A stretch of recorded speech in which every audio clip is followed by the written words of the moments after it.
Welcome to our drop-in clinic on adult wellbeing. My name is Nada and I am part of the HDA wellbeing team, and I'm joined by my wonderfully awesome colleagues, Noha, Lubna, Mashal, Kamaria, Greta, and Luke.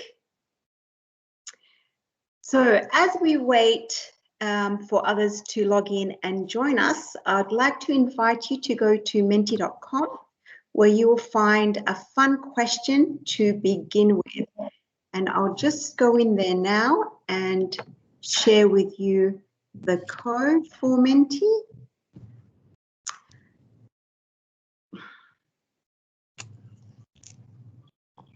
Okay.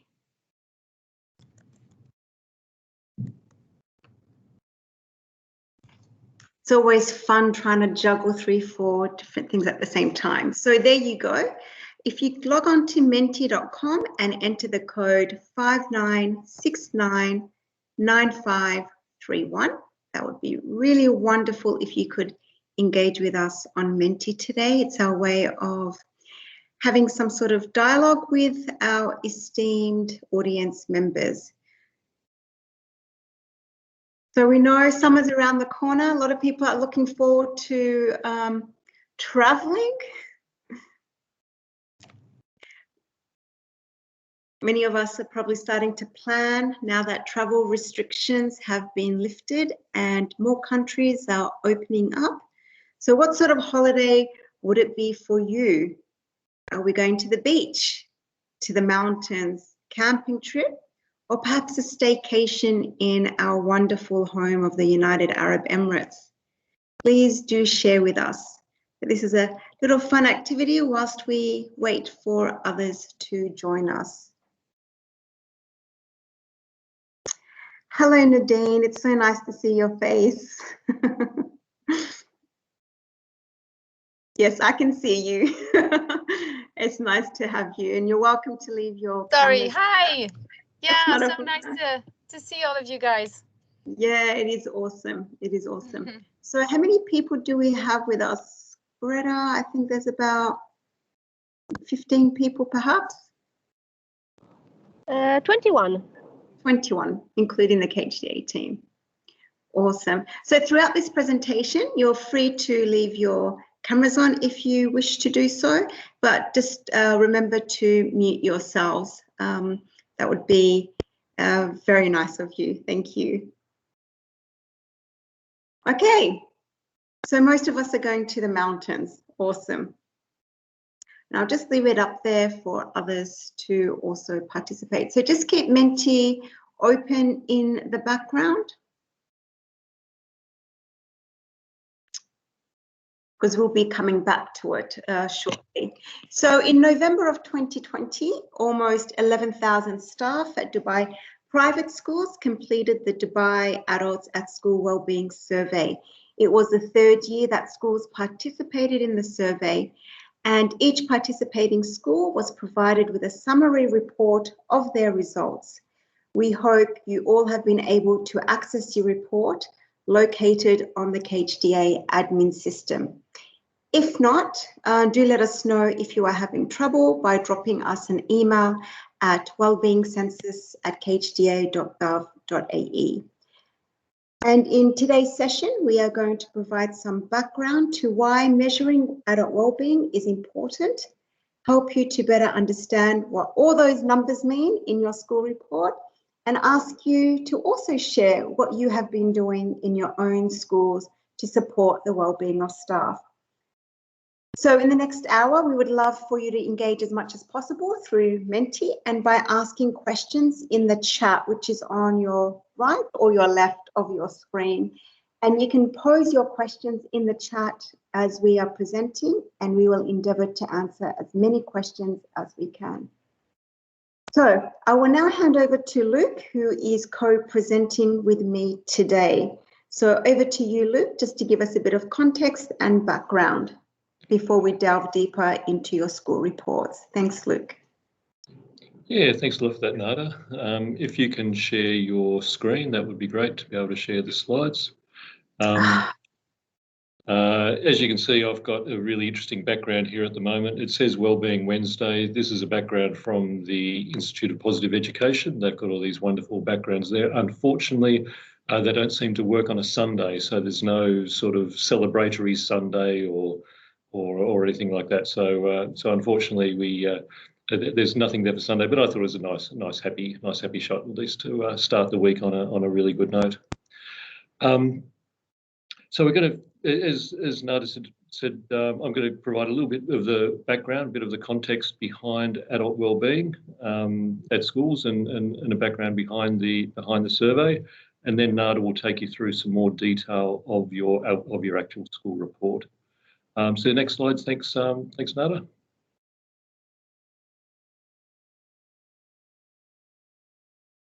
Yeah, so first off, we're looking at sort of why do we measure adult wellbeing in schools? And of course, with having done 4 years of the Dubai Student Wellbeing Census, we know wellbeing is the ability to feel good and function effectively, despite all the highs and lows of life. When we first started out on school wellbeing measurement, we really wanted to focus on students, and so with the Dubai Student Wellbeing Census, we focused on student wellbeing first. That was in 2017. And the feedback that we got from a lot of the schools and a lot of the teachers and our lovely reference group as well was, well, what about us? Isn't staff wellbeing important as well? And of course it is. And so then we looked around and we found this wonderful instrument from the Wellbeing Lab that Michelle McQuaid and Peggy Kern have put together. And so we adapted that for schools here, and we've been running that now for the last 3 years. The approach that we've taken with school wellbeing is really about measuring what you treasure. That by providing schools with some evidence, it helps them to look at wellbeing in schools and to be able to start having the conversation with your teams, your workplace, with your fellow workers. And you can find out, particularly with the adult wellbeing, you find out how things have been going recently, and see, well, what can you focus your energy on over time. So that's really what we're looking at doing, and how we've done it with student wellbeing is very similar to adult wellbeing. Providing people with a report to be able to see what is actually happening at the schools, in order to then be able to put some things into your action plans for the schools and work on wellbeing together. I think one of the key things that's slightly different though with the adult wellbeing report is we're really looking at a couple of different aspects of it. The first is that, and one of the reasons why we chose this particular instrument from the Wellbeing Lab was that it provides each adult that does the report does the survey with their own report, which covers a lot of information in there about, well, what explains more about their own wellbeing and gives a few tips about how to improve your wellbeing. So we thought that was really important to be able to help build the literacy of staff about their own wellbeing, plus as well, what are some ways that you can look to improve. The schools get their own report as well, so that you can look collectively about your own staff, and then we get a report on Dubai as a whole, so we can see, well, how is the wellbeing of staff overall changing over time. Thanks, Nada.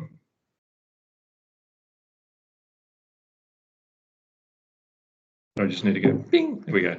So one of the key aspects for adult wellbeing in this report is it's looking at, well, how are people going on that quadrant between high and low thriving and high and low struggle.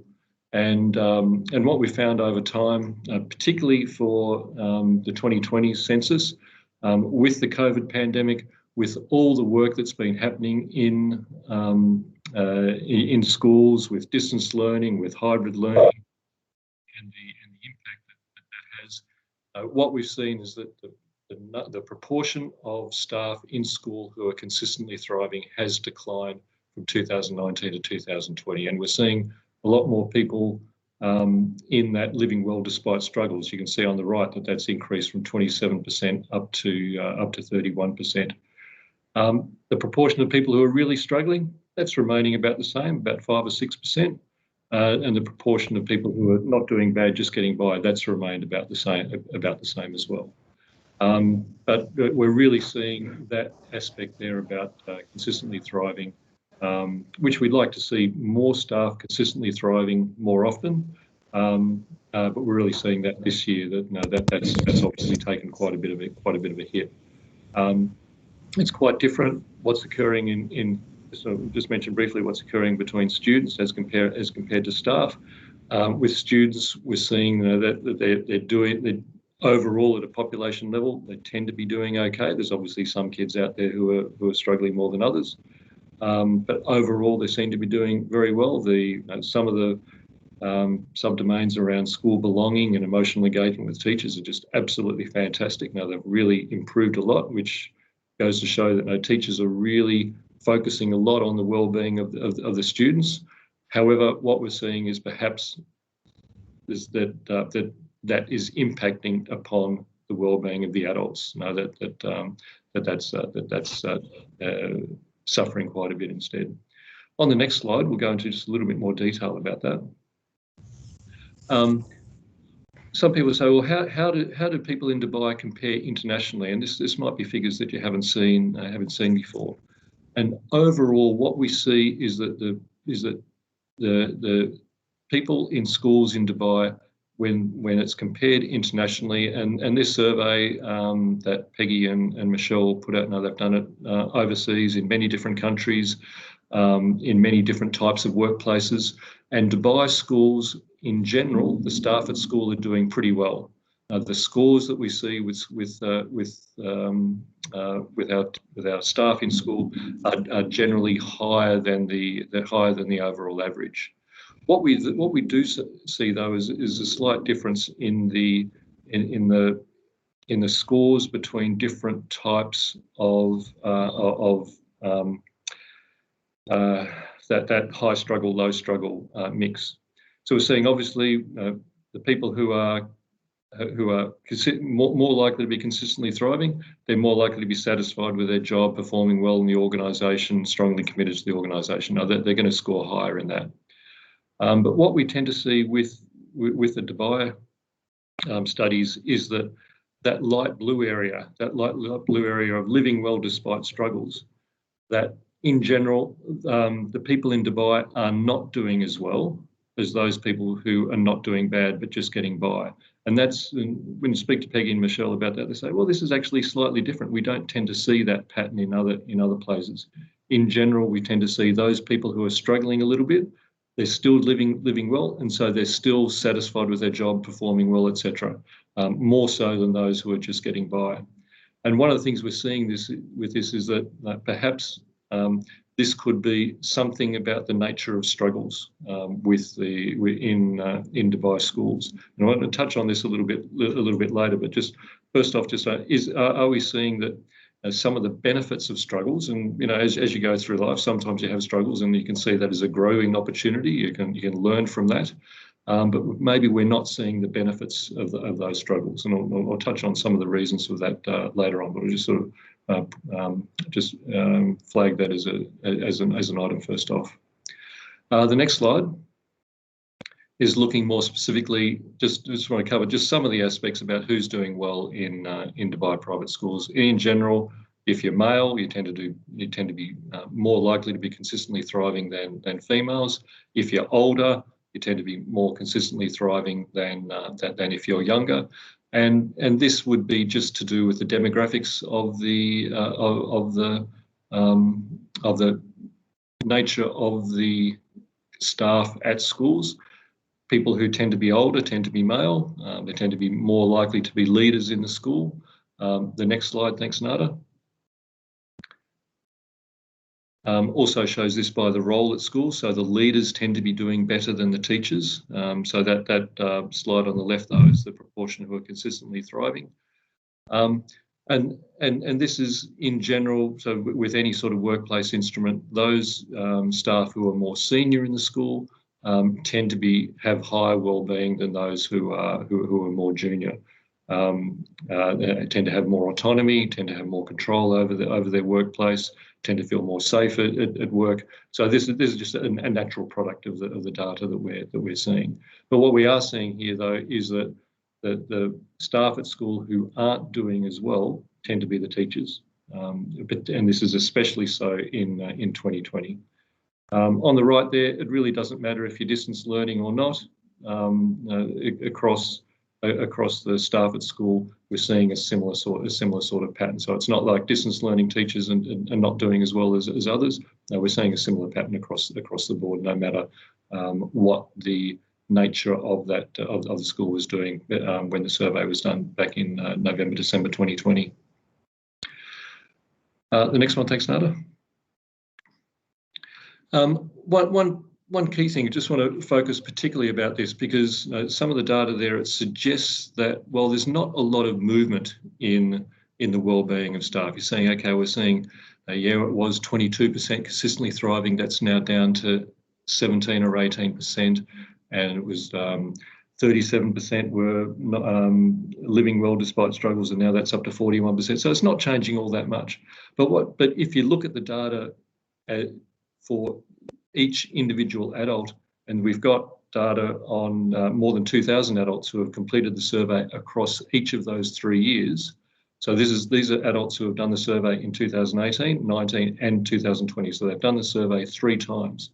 Only 30% of them had the same wellbeing across each of those years. So each staff member tends to change their wellbeing from year to year. I think this is a really important aspect, is that life happens, things happen in life, and that affects people's well-being. And who you might think is doing really well at one time, the next year they've had relationship issues, or things have happened in their home environment, or things have happened at work, and that's impacting upon their well-being, and they might be struggling a bit more. So people's well-being changes from time to time, and I think that's a really, really important element. Who you think is consistently thriving one time may not be the same in a subsequent time. And we see exactly the same pattern here with students as well. A similar pattern. It's not to the same extent with students, but it's a similar pattern. And the other thing here, just to show, is that if we do see movement, though, particularly say from 2019 to 2020, we're seeing if you're moving out of consistently thriving, you're more likely to be moving into living well despite struggles. And if you're moving out of living well despite struggles, you're more likely to be going into, sorry, I got that wrong, my apologies. If you're inconsistently thriving and you're moving, you're more likely to be going into not doing bad, just getting by. And if you're in not doing bad, just getting by, and you're moving out of that, you're more likely to be into living well despite struggles. So we're seeing a sort of that, a movement along a continuum like that. Just to finish off on just some of that context stuff. Thanks, Nada. Next slide. What we tend to see, if we're looking at how wellbeing is changing from year to year, we're seeing particularly this year compared with last year, that staff in the outstanding and very good schools, and to a lesser extent the good schools, we're seeing their wellbeing has particularly taken a hit this year. I really want to emphasise this. That this year, we're seeing with students as well. Wellbeing is really being impacted quite significantly. In some cases, with students, it's positively impacted. With adults, we're really seeing that movement out of consistently thriving. This year has really been a tough year. It has been. And just the next bit, thanks, Nada.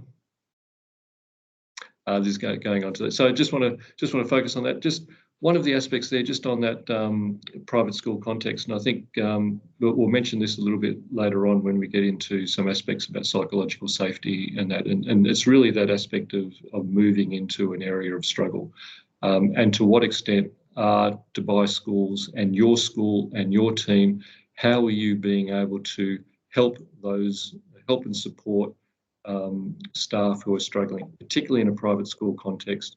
It can be very difficult. One of the things here is that this is an anonymous survey. People are coming up and putting up their hands saying, hey, I'm struggling a little bit more.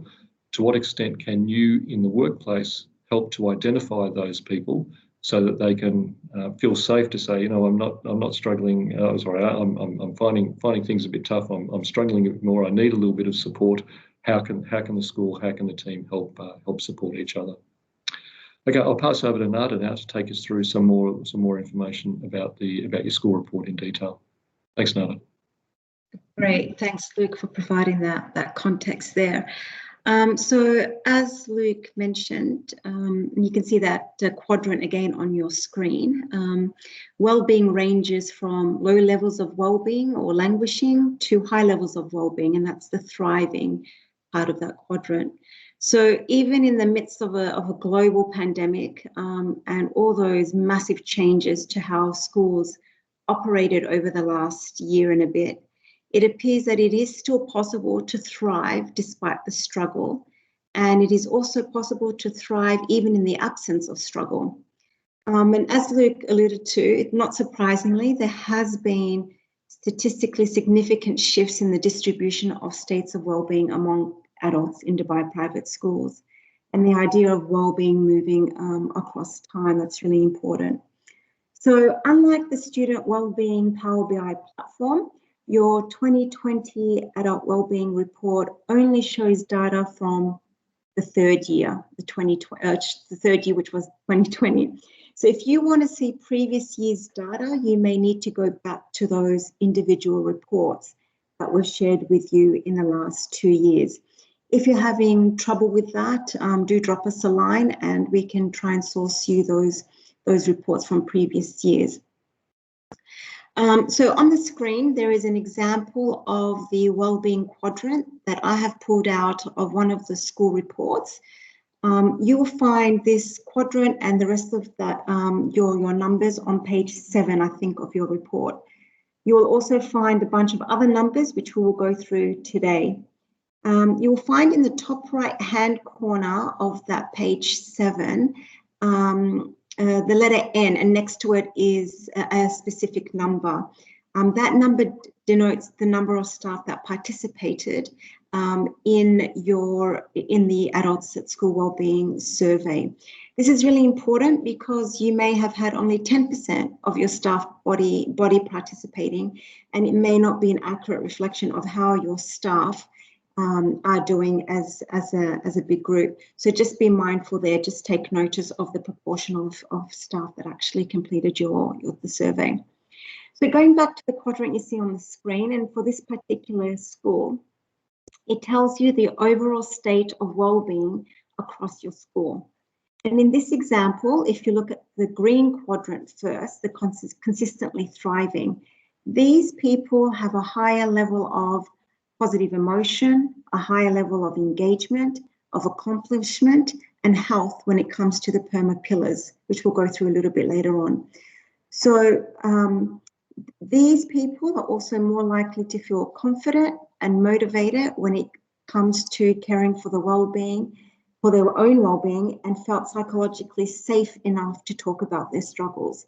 Their well-being and performance outcomes are also the highest among adults in your school. So researchers have found that about 15 to 20% of adult populations are consistently thriving. So for this particular school, they're actually higher than the norm. So their result is slightly higher than the norm. We now move to the dark blue quadrant, the not feeling bad, just getting by. These people are generally younger. These are adults in your school that have higher levels of positive emotion, but lower levels of accomplishment. They also reported lower levels of confidence and motivation to care for their well-being, and lower levels of psychological safety than those who were consistently thriving. They tend to have less of the knowledge, less of the tools and support that would help them thrive.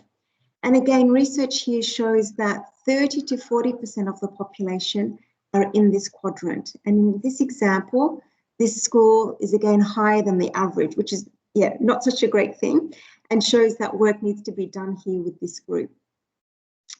We move on to the light blue people, the living well despite struggle. And on average, 35 to 45% of most adult populations fall in this category. This school here is slightly under that norm. And in this group, adults in your school are experiencing lower levels of emotions and lower levels of health, but they rely on their relationships and their sense of accomplishment to boost their well-being. They tend to have levels of thriving like the green group, despite their struggles. But again, we're seeing some slight differences here in terms of the Dubai populations that Luke mentioned before. And the final quadrant, which is the orange group, again, here on average, 5 to 10% of the population fall in this group. So this school, again, is falling within those averages. Now, this group are facing short-term or long-term physical, emotional, social, financial, or other challenges that are making it particularly hard for them to function as well as they can. As a result, their levels of job engagement, performance, job satisfaction tend to be significantly lower than any other group, and their wellbeing scores and the PERMA scores, are the lowest. And they often feel quite alone and isolated, and this group is really at risk here as well. Perhaps having some mental health issues as well. Now, just a bit more on the PERMA pillars. Now, I'm sure a lot of you are aware of the PERMA pillars, but just for those, I'll quickly go over these. Again, you will find the breakdown of these PERMA pillars within your report, but P stands for positive emotion, and that's around, things like resilience, joy, happiness, engagement. This is the engagement in their work, in their job, that they really enjoy what they're doing. The R is for relationships. This is about creating those authentic, energizing, true connections with other people. M, which is meaning. This is a sense of connection to something bigger than ourselves, finding meaning in the work that they do. Accomplishment, which is the A, is the belief and the ability to do things that matter the most to us. And then finally, H, which is what's been added by Peggy and by Michelle McQuaid to the original PERMA framework that was developed by Professor Marty Seligman. The H stands for health, and that's about eating well, moving regularly, and having a good night's sleep. So no single PERMA element defines well-being. Rather, each of these pillars contribute to overall well-being. So if you want your people to thrive at your school, you need to be cultivating all of these PERMA elements. Obviously, not all of them at once. You might want to work on one particular element that's really important for your school and for your people. But just to reiterate that well-being for this particular framework constitutes all of these pillars. Okay, so that was just a bit of background to the PERMA. Luke, back to you to share with us more Dubai level findings. Yeah, thanks, Nada. So what we're looking here is across each of those PERMA pillars that Nada described, and looking at the comparison between 2018, 2019 and 2020. And this is across all of the 10 to 12,000 staff that we've had conduct the survey in each of those years. And you can see I can't see because I'm not wearing my glasses, so I'm just going to, so you can see across some of them, particularly like positive emotions, engagement, relationships, they tend to have not changed all that much over those 3 years. We tend to have higher numbers in higher scores in relationships in particular, and traditionally in meaning. Accomplishment has gone up a little bit, but we've really seen quite a significant change in two of the PERMA pillars from 2019 to 2020. One of them, health, has gone up. This is despite we look closer at the data, things like sleep, tending to find staff not sleeping as well as normal, but their scores in health have improved, which is quite interesting. But the thing that is showing a decline and a quite significant decline is around meaning. And you can see there it's gone from 8.5 in 2018 to 8.4 in 2019, and then down to 7.3 in 2020. And that's really is a significant drop. And I think you can is some of the reasons behind that, or you can compare that with the work in with the work around struggles that we were talking about before. And the amount of additional work. Well, one of the other questions that we asked in the survey this year is, do you feel like your hours of work is more than what it was the previous year? And a lot of staff have said yes, that they think that it was, and particularly teachers and particularly leaders at school. And so that's obviously impacting upon the wellbeing, and then impacting on the meaning that they've had. And but for many teachers, particularly this year, is this really what you signed up for?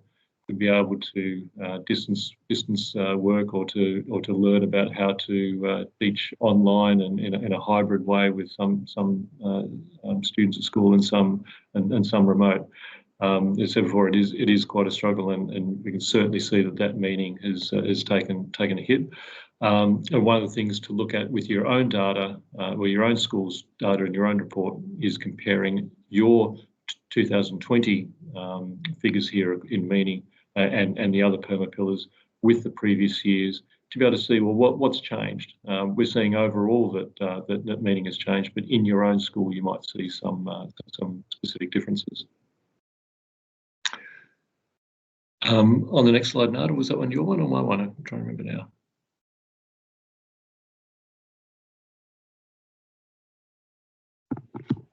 I'll let you handle this one. Okay, can you hear me? Yep. Sorry. Okay, great. Okay, so this will be familiar to a lot of you that have looked closely at your school report. So again, I've taken an extract out of an example school. So these are the PERMA pillars. So you can see the PERMA pillars at the top, and down on the left, you can see them broken up between individual, team, and organisation. You would have remembered that when completing that survey, you were asked questions around your wellbeing at an individual level, at a team level, and at an organisational level. So your report will show how your staff have scored across the PERMA pillars. So anything above a 70 is great, shows that you're doing quite well. Anything below is probably an area you may wish to work on. Now, just remember that you were not aiming for full marks here. We're not aiming for 100. So when you answer those questions within the survey, for most of those questions, you answered from 0 all the way up to from 1 to 10, I think it was. That was the scale. So that's how the numbers here are put.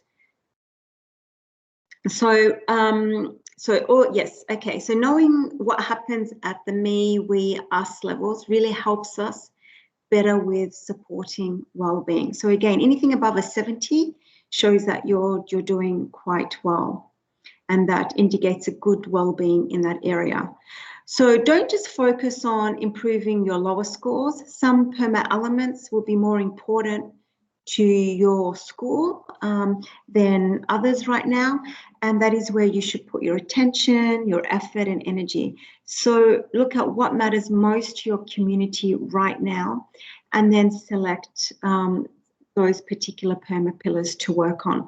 So your school might be maybe your school is more of a community school, and that's really important for the members of that community of your school. So you might want to focus on relationships if that is quite low.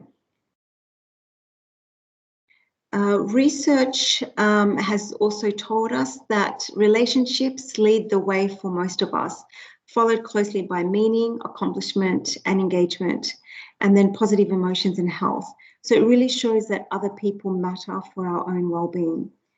Research has also told us that for most people, their team is a life raft when it comes to caring for their own well-being at work.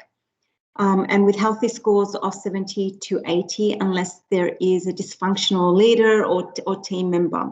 So usually that team, the wellbeing across the team usually ranks in as the highest across those 3 different levels.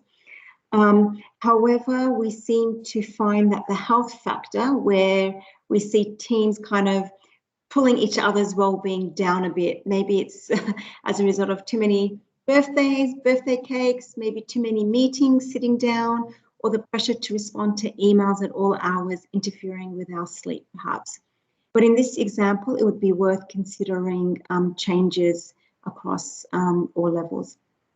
Generally, we find that for most people, their school may be unintentionally be lowering their overall well-being across each of the PERMA factors. And this is often most noticeable for relationships and health, although it can show up in other pillars depending on what is valued in the school culture. For example, sometimes pressures from finances, budgets can compromise on well-being and could lower scores in terms of meaning or accomplishment. So things could be happening at the overall organisation level, which impacts that well-being across the board. Now, to support individual well-being, so that top line at the top, really we would want to see your staff to be encouraged to look at their own individual report. There are plenty of free, practical, tested and easy strategies that they could refer to in their individual reports. So that's a really important place to start for that individual well-being there. Okay, you will also see these numbers in your report.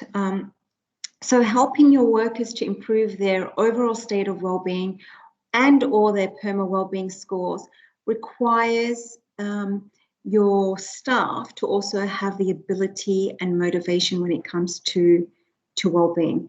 So this relies on first their well-being ability. Sorry, I'll start off with the well-being motivation. So this is motivation reflects the desire to consistently take actions to support their well-being. Then the ability, the ability number up there, which is 73, this is their ability to care for their own well-being. Do they have the capacity to complete behaviours to support their own well-being? So do they have those resources? Do they have that competence to be able to look after their well-being? And we've found that people who are constantly thriving and those that are living well despite struggles are both significantly more likely to report higher levels of ability and motivation when it comes to shaping their well-being. Whereas on the other end, those that are not feeling bad or just getting by and those that are really struggling, these scores are a lot lower for them. So to put simply, we need to have more well-being knowledge, we need to have more tools and the support, and we need to support everyone to help them grow and navigate the highs and lows of their own well-being journey. Okay, back to you, Luke.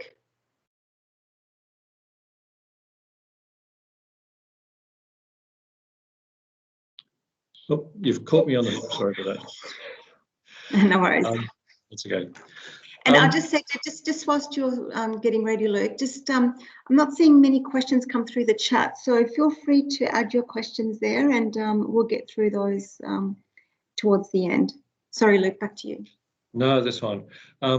Just as what Nada was talking about with the previous ones around motivation and ability, that they're obviously incredibly important. This next part is about these 6, what we're calling a bit of a support structure for the PERMA pillars. And here are some scores here that if you look at focusing on some of these areas, then the evidence and the research shows that these are things that will help to improve the well-being of your staff in time. So, giving them more autonomy, making sure, if psychological safety, for example, is low, making sure that that they do feel safe to be able to come forward. Have they got the resources available?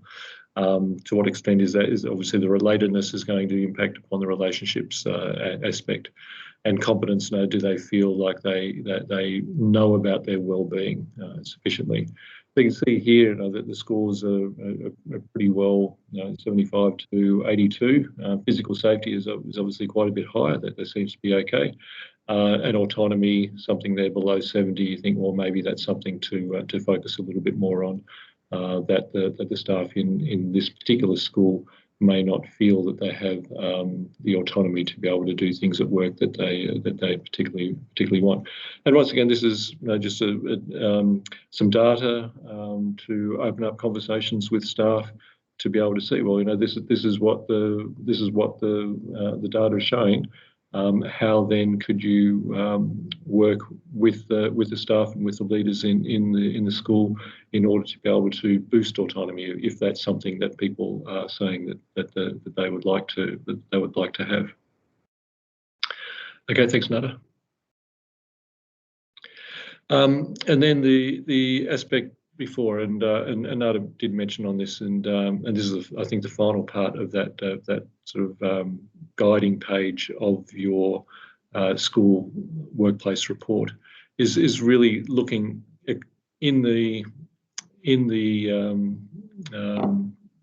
for this workplace survey. They do focus on three things: about the me, about the we, and about the us. The me is individual. To what extent are you satisfied with your actual job?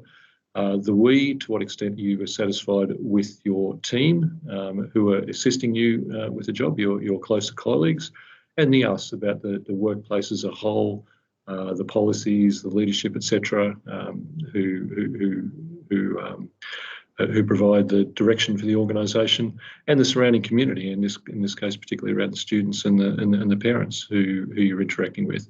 To what extent are you satisfied with that aspect? And so here you can see that it's fairly similar scores across each of them, and you might find in your particular one, and this is what we found overall with that PERMA Pillars one, is that the team area tends to be higher.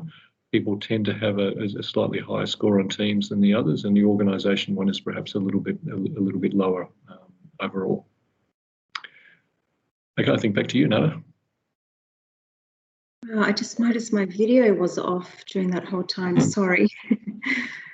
Okay. All right. So now that we've gone through a lot of the numbers on that guiding page, or on page 7 of your report, we've had the question that's come up regularly: how do I support people that are struggling if I don't know who they are? So as Luke mentioned at the beginning, the survey is confidential and anonymized. So you're not going to know who is actually struggling versus those who are thriving. And really, you don't want to identify these people, as it could have unintended consequences. Maybe the following year, these people may not be so honest with how they're feeling about their well-being. So at least when it's anonymized and confidential, people have the freedom to really express how they feel. So you need to find other ways, other alternatives that are psychologically safe and accessible. And it's really important to look at the well-being of your whole school. So taking that holistic approach, making things available for everyone and at any time.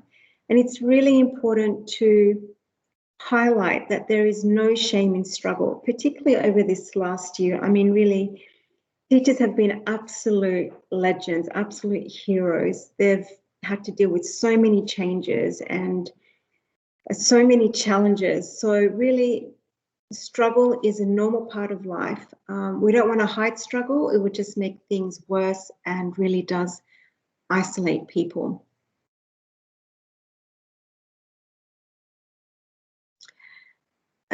Also to, this is my slide, yeah.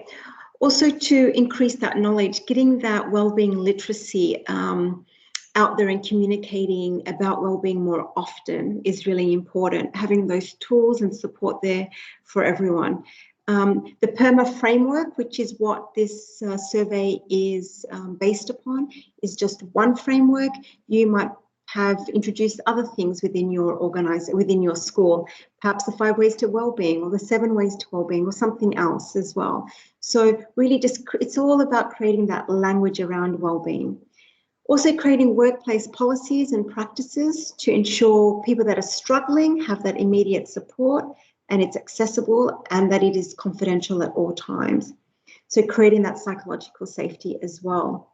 Need to also be mindful of workplace wellbeing programs. Sometimes they could be kind of misinterpreted and sometimes they could add more pressure on being well. You know, I've been to places before where you see happy faces, happy smiles, stickers all around the school, and everything's about happiness.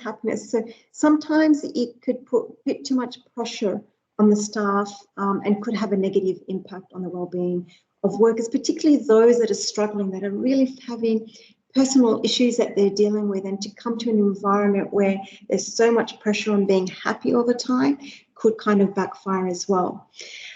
It's the report that schools have received. Luke and I just had a look at it earlier today, and there's actually 64 pages in that report, and it is really, really detailed. So really encourage you all to have a good read of your school report.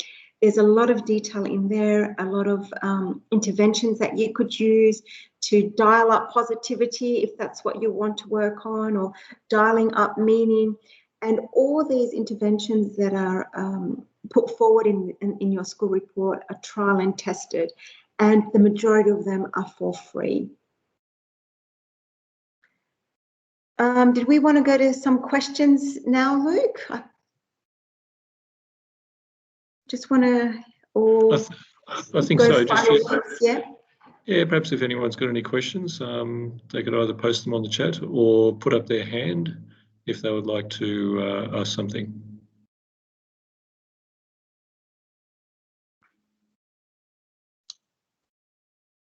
Are we going to offer a special prize to the person who asked the first question?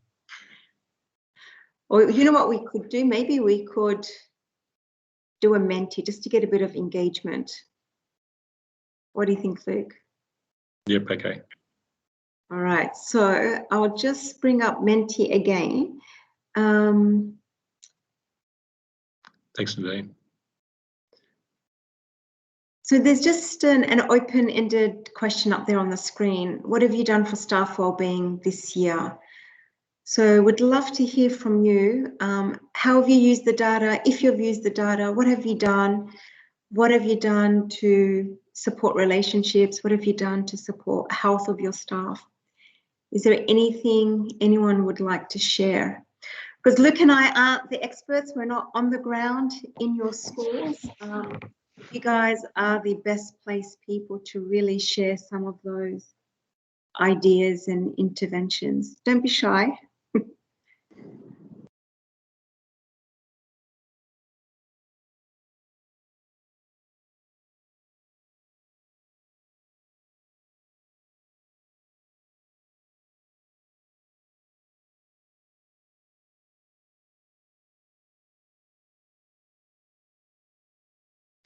But I'd also be interested to know if you've used the PERMA framework. Just put a note there that you've introduced the PERMA framework with your staff. Have you had conversations with your staff? Have you come together and looked at your individual reports?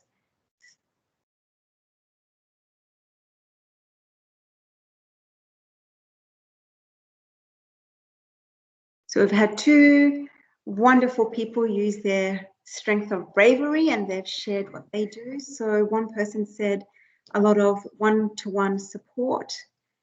Someone else has said implement a teacher award system to motivate them. That's interesting. I'd love to know more about that. If whoever put that there, you're more than welcome to turn on your microphone and share what you've done there.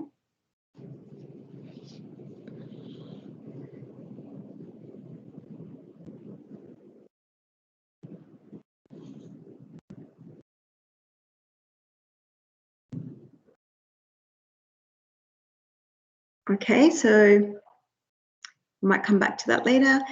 conducted internal survey and developed wellbeing action plans. So that's great. Maybe your school has produced their own kind of internal survey and come up with some action plans, whether it's at an individual level or at a collective level. Consistent tracking and support offered to staff struggling with COVID. That is very, very timely. Absolutely. We need to be mindful of what is happening in our environment as well and how that may be affecting the well-being of our staff. And yoga for our support staff. That's awesome. And as a yogi myself, as many of you know, KHDA does have yoga for staff. Previous to COVID and during COVID, we had online sessions. So yoga is a really wonderful thing to provide to your staff as well. Implemented parent outreach program with yoga and meditation. Yeah, so that's really important too. So it's bringing in your parent community as well.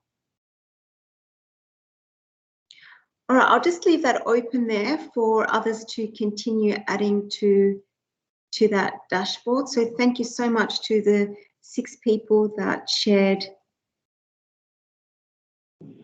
their ideas there. Thank you so much. Is there anyone else that would like to turn on their microphone and add anything? No problem. I'll just leave that there for anyone else that would like to add. And just some final words before we leave you all. I know we've got 8 minutes left of this meeting. Luke, did you want to do this or did you want me? No, go ahead. You're doing a great job. Okay, great. So just some final words before we end. So remember, this report that you have is really just a guiding tool. It is not prescriptive. It is not something set in stone. It's just a sort of a dashboard for you to see what was happening during the period of November, December of last year. So really view it as a support tool.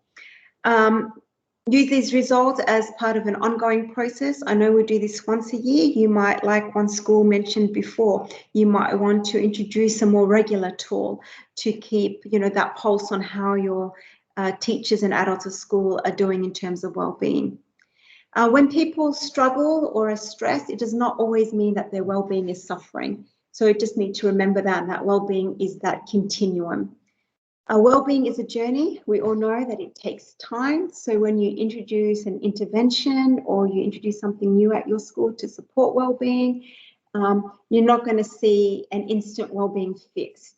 It will take time to see how that has gone.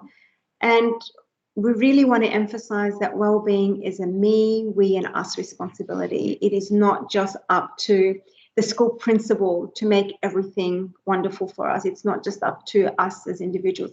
We need to work as a team. We need to work as a collective. And also ask yourself, so if you're a wellbeing champion or a school leader looking at this report, whilst you're reading it, ask yourself, what is working? Really celebrate. If you've done really well in terms of relationships, so if you've done really well in terms of accomplishment, really celebrate that. Understand, why are we there? What have we introduced? How has it done? Why has it worked so well? And where we are struggling, what can we learn? So if you've got scores below the 70 mark, ask yourself, why would we be struggling there? And what can we learn from that? And really bring your people together, bring your staff together, regardless if they've done the report, done the survey or not. It's really important to bring staff together as a collective to talk about their well-being and the well-being of the whole school community. There are also plenty of resources. There is, actually, I have not shared this. Let me just go back. There's a well-being blueprint. Let me just share that, sorry.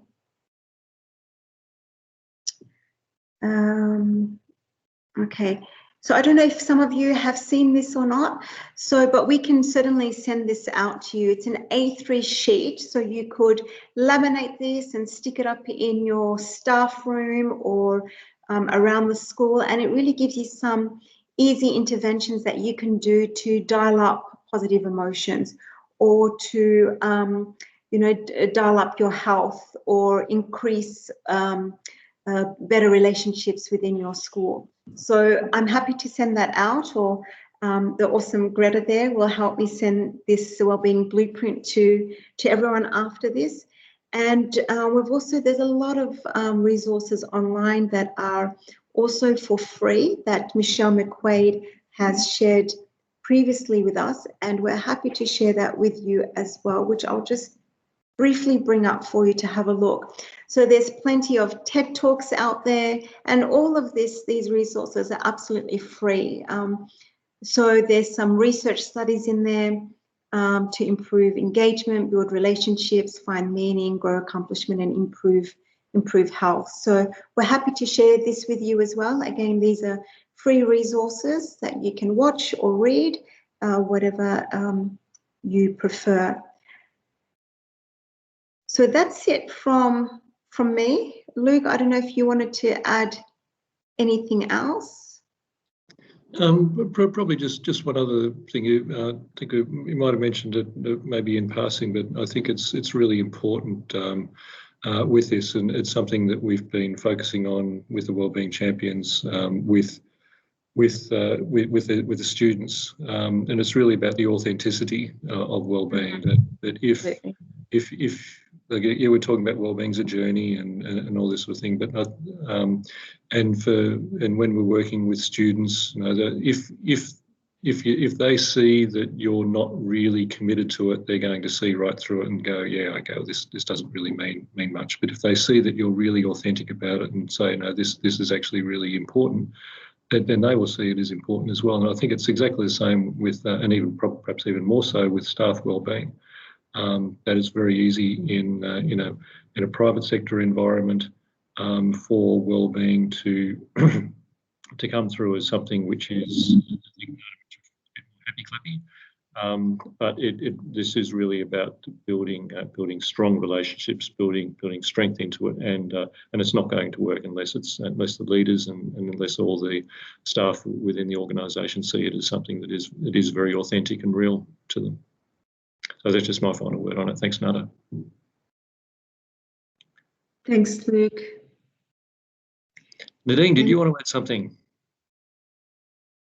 I was just typing that is so true, Luke. Staff tell this to me all the time. They always question the authenticity of the wellbeing work that we do.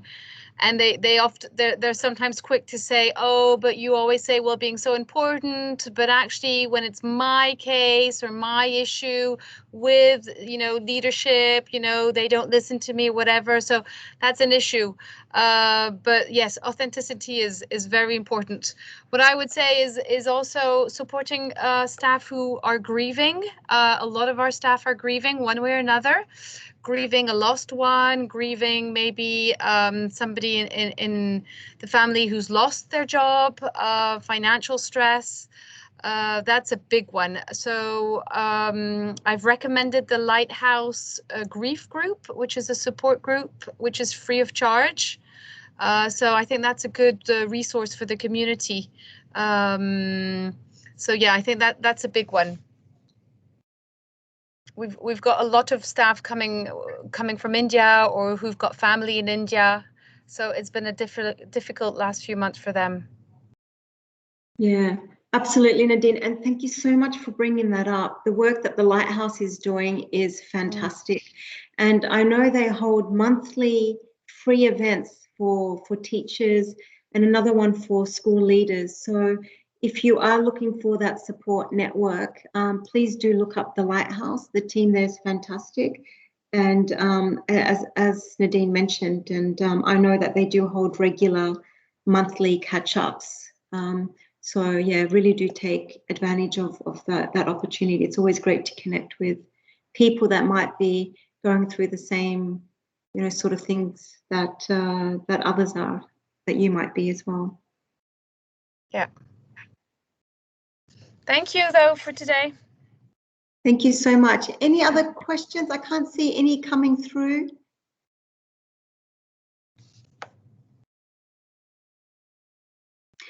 I just wanted to clarify something. Greta, you might be able to help. I'm sorry to put you on the spot, but the previous wellbeing reports, are they on the KHDA school system? Hi, Nada. Yes, everything is available for download on the school system. Okay, great. Yeah, I thought when I was saying that you can contact us if you don't have your previous year's report, I thought, oh, maybe I better check that with you, Greta. So, okay, fantastic. So you can access all previous reports from the KHDA school system. Don't email us, otherwise Greta's going to get really angry with me. No, it's still fine. But make sure that you log in with a wellbeing account. You may not be able to find them if you log in with the principal or the admin account, but for sure they are there if you log in with a wellbeing account. Okay, so log in with your Wellbeing Champion account. Thank you. Thank you, Greta, for clarifying that. Okay, anything else? Anyone else from the team? I also forgot to say thank you to Aruna at the beginning. Thank you, Aruna. You've been a fantastic help as well throughout all these wellbeing workshops. Okay, great. Okay, we have a question, but there is something that if we could get the PDF files of the results would be much better. So with the wellbeing data, it is a PDF report. Unlike the students is on Power BI, but with the adult wellbeing, they are PDF reports and you can download those from the KHDA school system. Thank you, Ramina. Okay, well, thank you very much, everybody. Happy Sunday to you all, and be well, everyone, and take care. Thank you so much. Bye-bye. Thank you, everyone. Thanks, everyone.